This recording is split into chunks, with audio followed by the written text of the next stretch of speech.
Hello दोस्तों, कैसे हैं आप लोग। आपका पीएसएस विजन एकेडमी में बहुत बहुत स्वागत है। जैसा कि हम लोग ज्योमेट्री में सर्कल शुरू कर दिए थे, सर्कल में कल हम लोग ने कुछ बेसिक कॉन्सेप्ट के बारे में पढ़ा था।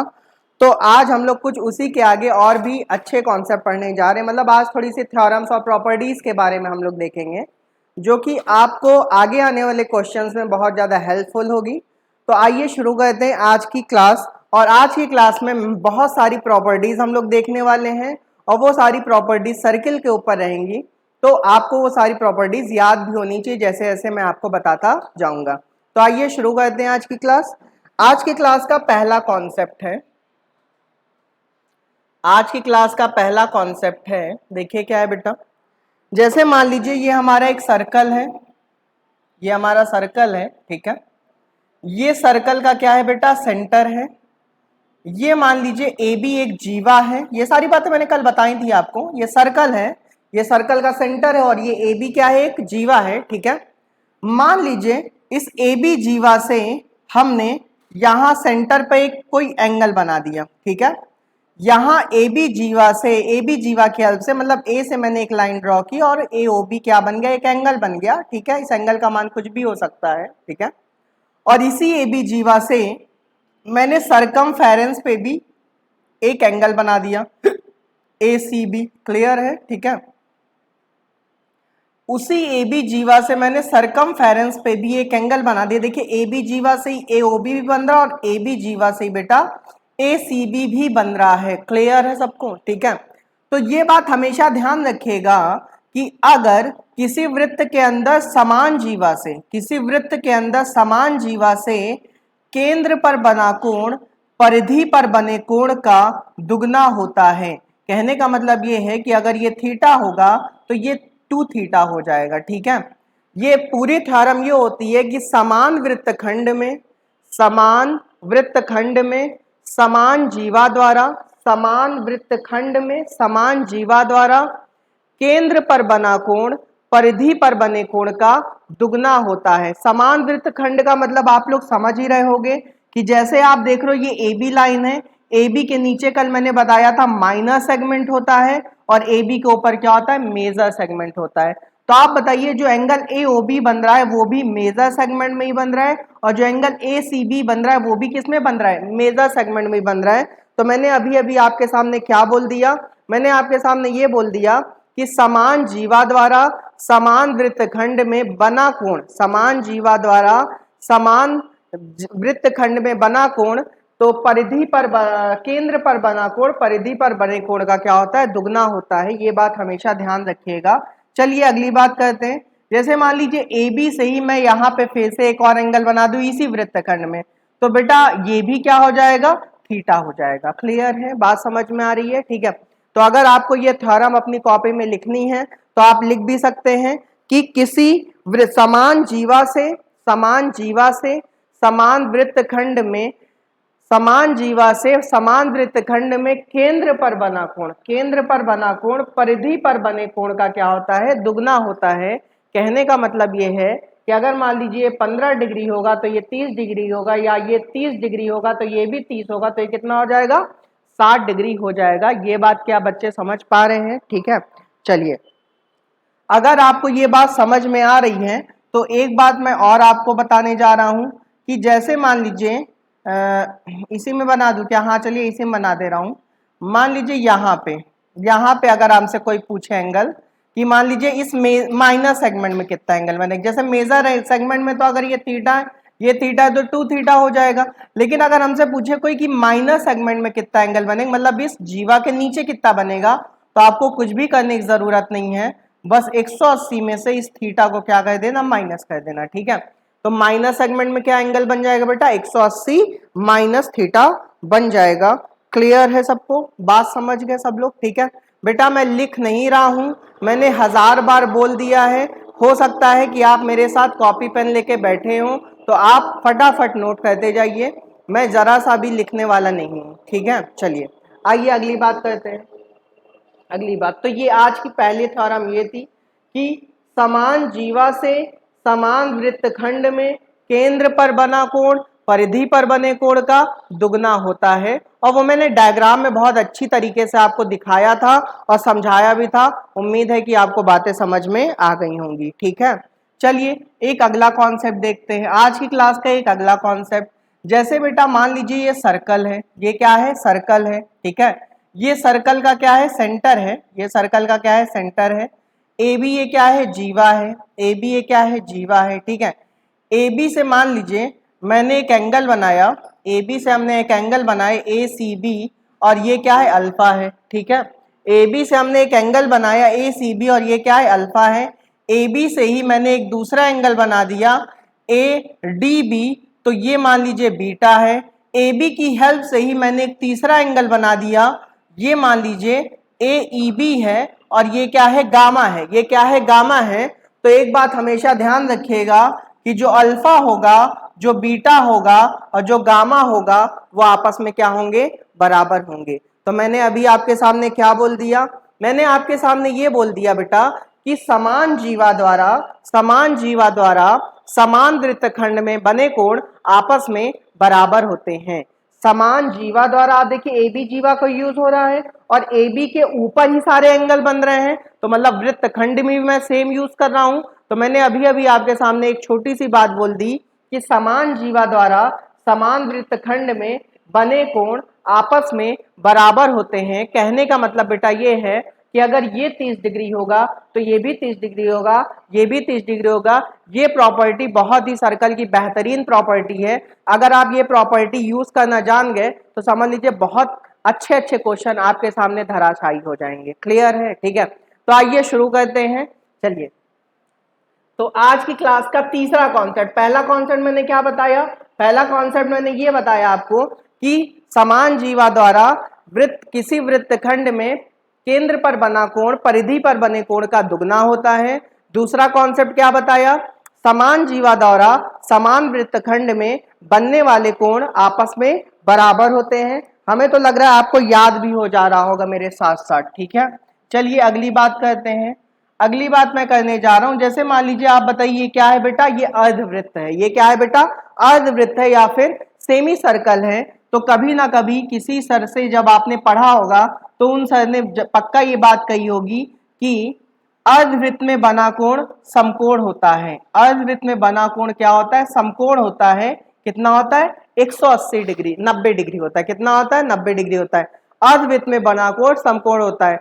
The angle formed in semi circle is always 90 degree. Clear है? बच्चे कह रहे ऐसा होता क्यों है बेटा, अभी अभी मैंने आपको एक प्रॉपर्टी बताई थी कि मान लीजिए यहाँ समान जीवा, भाई ए बी एक तरह का व्यास भले है लेकिन ए बी जीवा का भी तो काम करेगा ना। तो मैंने अभी अभी आपको एक बात बताई थी कि समान जीवा द्वारा केंद्र पर बना कोण परिधि पर बने कोण का दुगना होता है। तो इसका मतलब अगर ए बी हमारी जीवा है तो अगर यहाँ सेंटर पे एंगल 180 डिग्री बन रहा है तो पक्का परिधि पर क्या 90 नहीं बन जाएगा? भाई यही चीज तो मैंने अभी आपको पहले कॉन्सेप्ट में बताया था। ठीक है, इसीलिए आप लोग को बचपन से ही पढ़ाया जाता है कि अर्धवृत्त में बना कोण क्या होता है बेटा, समकोण होता है। क्लियर है? क्या बच्चों को मेरी बात समझ में आ रही है? हाँ, अगर बच्चों को मेरी बात समझ में आ रही है तो मैं इसके ऊपर आपको एक क्वेश्चन दिखाने जा रहा हूं और वो बेहतरीन क्वेश्चन है, बहुत ही अच्छा क्वेश्चन है और आपको अच्छा भी लगेगा उसे करने में। तो चलिए आज की क्लास का क्वेश्चन नंबर 1 आपके सामने आने वाला है। लिखा हुआ है एक सर्कल, सर्कल का मतलब बेटा वृत्त होता है जिसका व्यास का मतलब डायामीटर ए बी है। एक सर्कल जिसका व्यास ए बी है, डायामीटर ए बी है, जो कि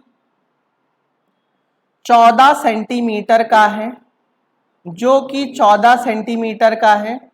एक सर्कल जिसका व्यास ए बी है जो कि 14 सेंटीमीटर का है, इसके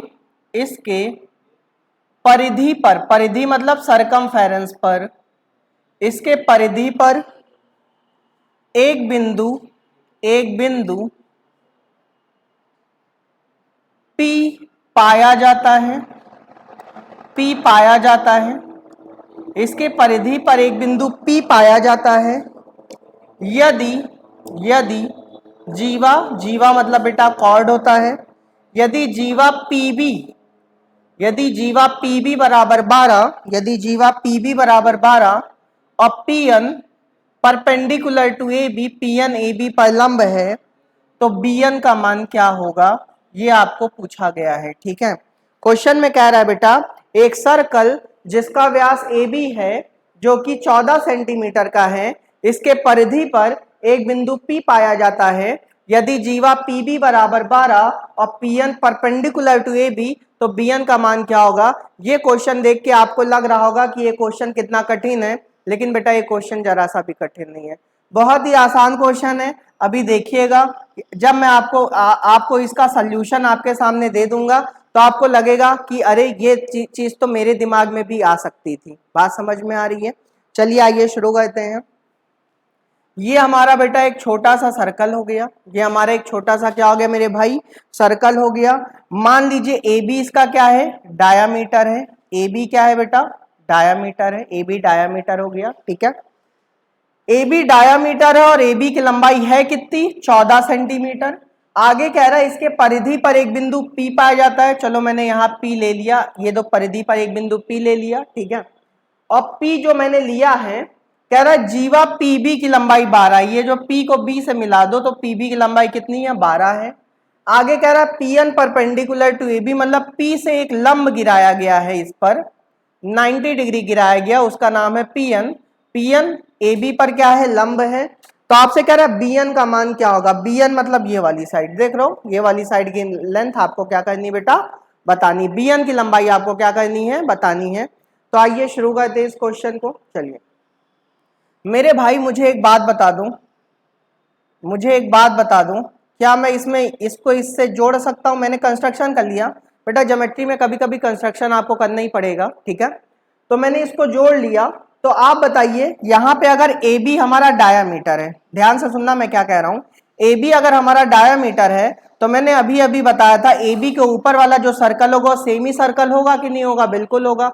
और मैंने अभी अभी आपको बताया था कि अर्धवृत्त में बना कोण क्या होता है मेरे भाई, समकोण होता है। क्या नहीं बताया था, बिल्कुल बताया था, आप भूल नहीं सकते हैं। ठीक है, अर्धवृत्त में बना कोण क्या होता है, समकोण होता है। इसका मतलब ए बी के ऊपर ये जो ए पी बी एंगल बन रहा है वो कितना बनाएगा बेटा, 90 डिग्री बनाएगा। क्लियर है। ठीक है, अच्छा मान लीजिए मैं इस एंगल बी को अल्फा मान लू, ये जो बी पे है इसको क्या मान लू, अल्फा मान लू। ठीक है, अगर मैं इसको अल्फा मान लू तो ट्रायंगल पी ए बी में देखना मेरे भाई, किसमें देखना, ट्रायंगल पी ए बी में देखना। ट्रायंगल पी ए बी में अगर मैं इसको अल्फा मान लू तो बताओ 90 के सामने तो कर्ण होता है, अल्फा के सामने लंब होता है, तो बच गया क्या, ये आधार। तो बताओ मैं ये यहाँ कॉस अल्फा लगा सकता हूँ क्या, क्या लगा सकता हूँ, कॉस अल्फा। और कॉस अल्फा क्या होता है, आधार बटे कर्ण। तो आधार कितना मेरे भाई, 12 है, और कर्ण कितना है मेरे भाई, 14 है। तो कॉस अल्फा की वैल्यू क्या यहाँ से 12 बटे 14 आ गई।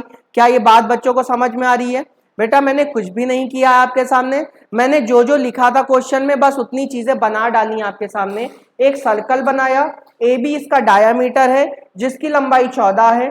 पी हमने सरकमफेरेंस पर एक बिंदु ले लिया, पीबी की लंबाई 12 है। पी से मैंने ए बी पर परपेंडिकुलर डाल दिया पीएन, और मैंने पी को ए से अपने मन से मिला दिया। और मैंने आपको एक प्रॉपर्टी अभी अभी पढ़ा रखी थी कि अर्धवृत्त में बना कोण क्या होता है, समकोण होता है। अगर अर्धवृत्त में बना कोण समकोण होता है बेटा, तो कॉस अल्फा बराबर क्या होगी, आधार बटे कर्ण, बोले तो 12 बटे 14। क्या ये बच्चे अब मेरी बात समझ गए हैं। ठीक है, चलिए अगर आपको ये बात बेटा समझ में आ गई है, अगर आपको ये बात समझ में आ गई है तो चलिए अब मैं अगली बात आपसे करने जा रहा हूं। ठीक है, आप ट्रायंगल पीएनबी देख रहे हो क्या, पीएनबी, पीएनबी तो सबको दिख रहा होगा ना, ट्रायंगल पीएनबी, पीएनबी दिख रहा है, ये वाला बेटा छोटा वाला ट्रायंगल पीएनबी दिख रहा है ना भाई। ये भी तो राइट एंगल ट्रायंगल बना रहा है, ये 90 डिग्री, इसका मतलब पीएनबी भी क्या बना रहा है, राइट एंगल ट्रायंगल बना रहा है। अगर बेटा पीएनबी भी राइट एंगल ट्रायंगल बना रहा है तो क्या बताओ, अल्फा के सामने तो ये लंब हो जाएगा और 90 के सामने कर्ण हो जाएगा, और बीएन हमारा आधार का काम करेगा। तो बताओ मेरे भाई क्या यहां से भी मैं कॉस अल्फा निकाल सकता हूं। तो कॉस अल्फा निकालोगे पीएनबी में तो आधार क्या है, बीएन है, आधार बीएन है, और कर्ण कितना है बेटा, 12 है। तो कॉस अल्फा बीएन बटे 12 आ गया कि नहीं आ गया। और बेटा यहीं पे क्वेश्चन खत्म हो गया। आप बताओ ये भी कॉस अल्फा, ये भी कॉस अल्फा, तो ये दोनों आपस में क्या होंगे, बराबर होंगे। अगर ये दोनों आपस में बराबर होंगे तो मैं लिख सकता हूं बीएन बटे 12 इज इक्वल टू 12/14। ठीक है, 2 छंग 12, 2 सते 14, bn इज इक्वल टू आ गया 12 छंग 72/7 और यही आपका आंसर है। या आप इसको 10 सही 2/7 भी कह सकते हैं, या आप इसको 10 सही 2/7 भी बेटा कह सकते हैं। चाहे आप 72/7 कह लो वो भी बात एकदम सही है, चाहे 10 सही 2/7 कह लो वो भी बात एकदम सही है, आप कुछ भी कह सकते हो। उम्मीद है कि आपको मेरी बातें समझ में आ गई होंगी। ठीक है, चलिए एक अगला क्वेश्चन करते हैं। अगला क्वेश्चन हटा दो इसको। आज की क्लास का क्वेश्चन नंबर 2, आज की क्लास का क्वेश्चन नंबर 2 मैं लिखने जा रहा हूं और मैं आप लोग से यही आशा करता हूं कि भाई मेरे साथ साथ आप लोग भी कॉपी पेन लेके एक मेज पे बैठे होंगे और मेरे साथ साथ पढ़ रहे होंगे। ठीक है, क्योंकि जब आप मेरे साथ साथ पढ़ेंगे तो आपको लगेगा कि जैसे कि आप ऑफलाइन ही पढ़ रहे हैं, है ना। ठीक है, भले ही ऑनलाइन क्लास चल रही है लेकिन जब आप ईमानदारी के साथ एक टेबल पे बैठेंगे और चेयर पे बैठेंगे, मतलब टेबल पे लिखेंगे अपना कॉपी किताब रख के और चेयर पे बैठेंगे तो और सामने मोबाइल रख लेंगे तो उस समय आपको लगेगा कि जैसे ये एक ऑफलाइन क्लास ही चल रही है। ठीक है, चलिए आइए शुरू करते हैं अगला क्वेश्चन। आज की क्लास का क्वेश्चन नंबर 2। मैं इसका डायग्राम बेटा बना दे रहा हूं। क्या है कि इसका डायग्राम क्वेश्चन में दिया गया है, ये है और ये है कुछ ऐसा और कुछ ऐसा है, कुछ ऐसा है, कुछ ऐसा है। ठीक है, ABCD और बेटा इसको ऐसे मिला लूं, है ना। ठीक है, हाँ चलिए ये डायग्राम आपको बना के दिया गया था और क्वेश्चन में ऐसे लिखा था कि AB डायामीटर है बेटा। AB क्या है? AB डायामीटर है, बोले तो व्यास है। Angle ABC is equal to 65 degree. Angle CAD is equal to 45 degree. Angle DCA का मान आपको बताना है। AB डायामीटर है, angle ABC is equal to 65 degree, angle CAD is equal to 45 degree और एंगल DCA का मान आपको क्या करना है बेटा, बताना है। ठीक है, चलिए आइए देखते हैं। सबसे पहले जो जो चीज दी गई है वो मैं आपको समझा दे रहा हूं। ये डायग्राम दिया गया था, डायग्राम के बाद ये सारी चीजें दी गई थी। आपसे कह रहा है AB डायामीटर है, अगर AB डायामीटर इसका मतलब इसको ऊपर वाला जो सर्कल होगा वो क्या होगा बेटा, सेमी सर्कल होगा। क्या ये बात क्लियर है सबको? Very good. ठीक है, एंगल ABC बराबर 65 डिग्री कह रहा है। अगर एंगल ABC 65 करे इसका मतलब ये वाला 65 डिग्री है। ठीक है, एंगल CAD बराबर 45 डिग्री कह रहा है। CAD मतलब बेटा ये वाला एंगल, ये वाला कितना है, 45 डिग्री है। क्लियर है सबको? ठीक है, अच्छा एंगल DCA की लंबाई बतानी है, मतलब कि वो मान बताया। एंगल DCA मतलब ये वाला, इस वाले एंगल का मान आपको क्या करना है बेटा, बताना है। ठीक है, चलिए आइए देखते हैं इस क्वेश्चन को।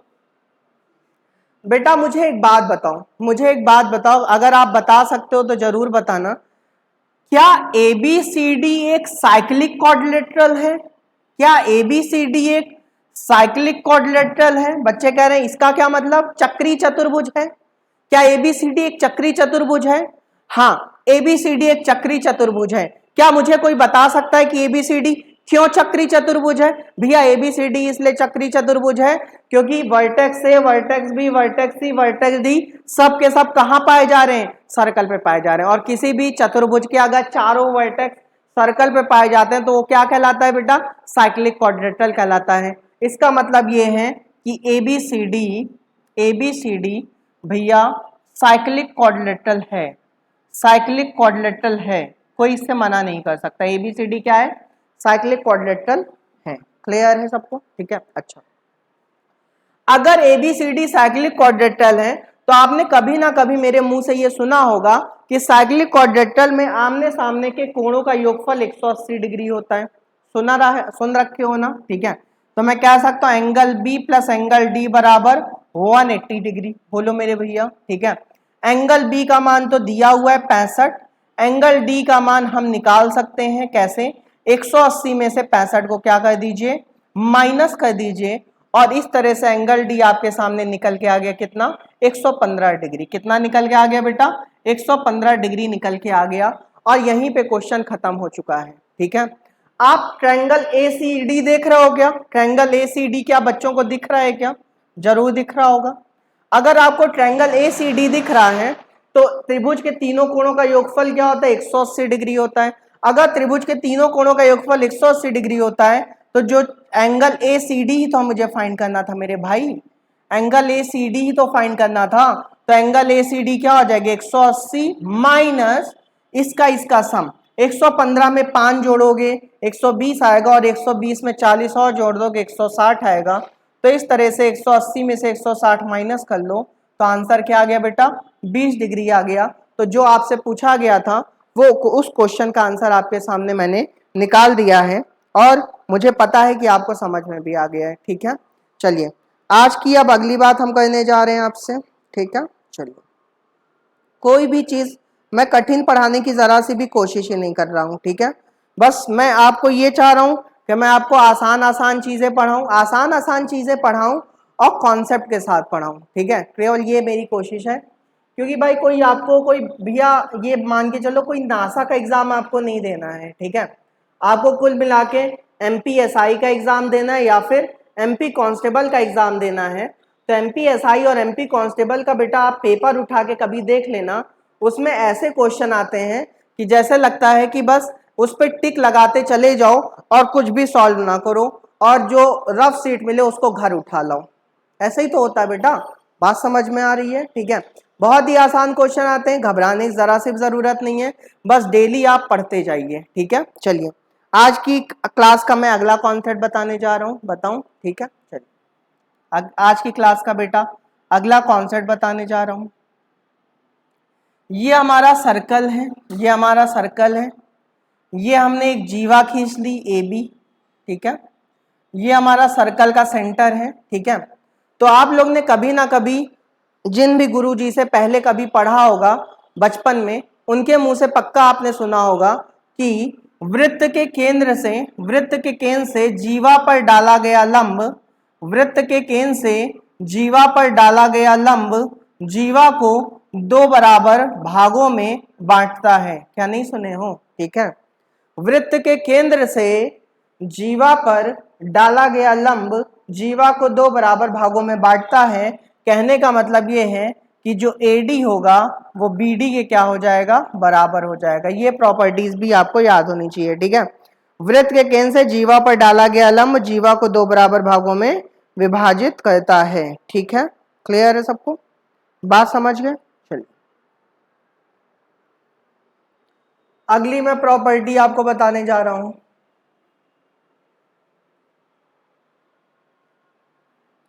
जैसे मान लीजिए सर्कल है, ये सर्कल का क्या है, सेंटर है। ये मैंने एक टेंजेंट खींच दी। क्या खींच दी? टेंजेंट खींच दी। ठीक है, तो आपने पक्का कभी ना कभी सुना होगा वृत्त के केंद्र से स्पर्श रेखा के स्पर्श बिंदु को मिलाने वाली रेखा, वृत्त के केंद्र से स्पर्श रेखा के स्पर्श बिंदु को मिलाने वाली रेखा 90 डिग्री का कोण अंतरित करती है। ठीक है, वृत्त के केंद्र से स्पर्श रेखा के स्पर्श बिंदु को मिलाने वाली रेखा 90 डिग्री का कोण बनाती है। क्लियर है? क्या ये भी आपने सुना है? ठीक है, चलिए ये भी प्रॉपर्टी आप याद कर लीजिए एकदम। ठीक है, चलिए हटा दे इसको। चलिए एक अगली बात करने जा रहे हैं। अगली बात,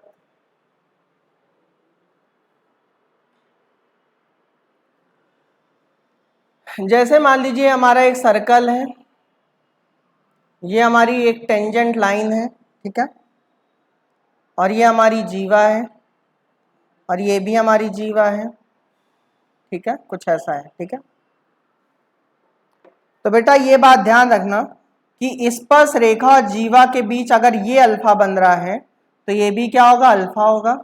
अगर ये बीटा बन रहा है तो ये भी क्या होगा, बीटा होगा। ठीक है, ये चीज मैंने आपको समझा दी। मैंने क्या बोला कि अगर कोई सर्कल है और सर्कल पे हमने एक टेंजेंट खींची तो जीवा और स्पर्श रेखा के बीच बनने वाला कोण वृत्त के अपोजिट साइड बनने वाले कोण के क्या होता है, बराबर होता है। अगर ये अल्फा होगा तो ये भी अल्फा होगा, ये बीटा होगा तो ये भी क्या होगा, बीटा होगा। ठीक है, आपको लिखना हो तो इसको स्टेटमेंट के फॉर्म में भी लिख सकते हैं।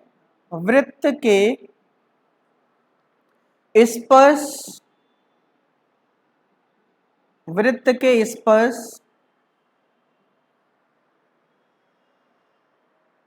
रेखा, वृत्त के स्पर्श रेखा और जीवा के बीच वृत्त के स्पर्श रेखा और जीवा के बीच बनने वाला कोण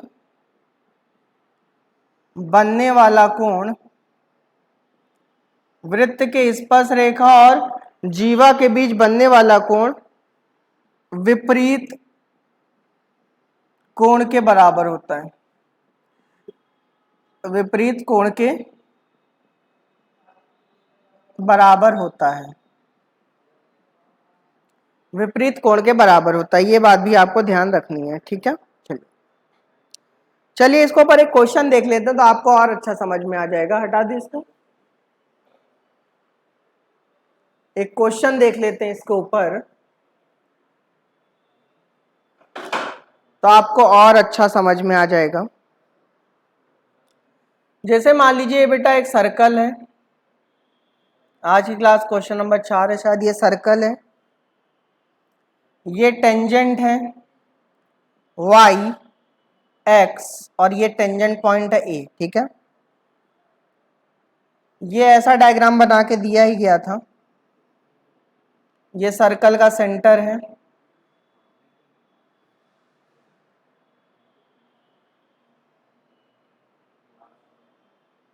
ठीक है, ऐसा कुछ था। A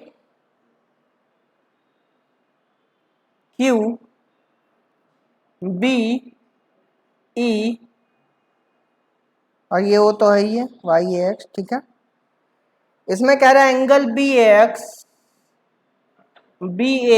is equal to 70 degree, angle BAQ is equal to 40 degree. तो एंगल ABQ का मान क्या होगा? एंगल ABQ का मान क्या होगा? क्वेश्चन करें एंगल BAX मतलब इसको इससे मिलाना पड़ेगा ना। ये वाला एंगल कितना है? 70 डिग्री है।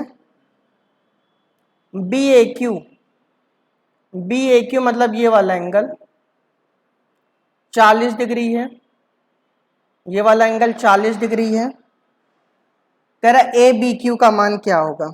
ABQ का मान क्या होगा? ठीक है, कोई दिक्कत नहीं। आप मेरे भाई ये बात बताओ कि ये 70 डिग्री है और ये 40 है, तो बताइए कितना होगा? 30 होगा कि नहीं होगा? होगा। ठीक है भाई, अगर ये पूरा 70 है, ये 40 है, तो कितना होगा? 30 होगा। ठीक है, अगर वृत्त के स्पर्श रेखा और जीवा, ये जीवा ही तो है भाई, वृत्त के स्पर्श रेखा और जीवा के बीच अगर ये 30 डिग्री बन रहा है तो गारंटी ए भी कितना बनेगा? 30 डिग्री ही बनेगा। तो एंगल ABQ का मान क्या आ गया? 30 डिग्री आ गया। यही चीज मैंने अभी आपको प्रॉपर्टी के थ्रू समझाई थी। ठीक है भाई, सीधी सी बात है, ये 70 है, 40 है, 30 होगा। अगर ये 30 है तो ये भी क्या हो जाएगा? 30 हो जाएगा, है ना। ठीक है, चलिए, क्लियर है।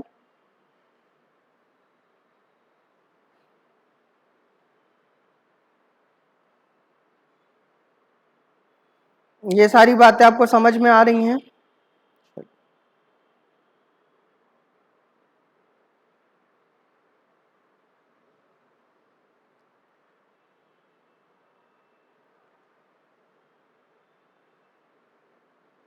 ठीक है, फिर आज की क्लास में हम लोग इतना ही रखते हैं। कल इसी के आगे हम लोग और भी चीजें पढ़ेंगे कि दो जीवाओं के बीच की दूरी या डायमीटर ये सब कैसे निकाला था। ये सारी चीजें हम लोग कल की क्लास में देख लेंगे। ठीक है, तो आज की क्लास में इतना ही रखते हैं, कल फिर मिलते हैं। तब तक आप लोग अपना ख्याल रखिए, खुश रहिए। Thank you.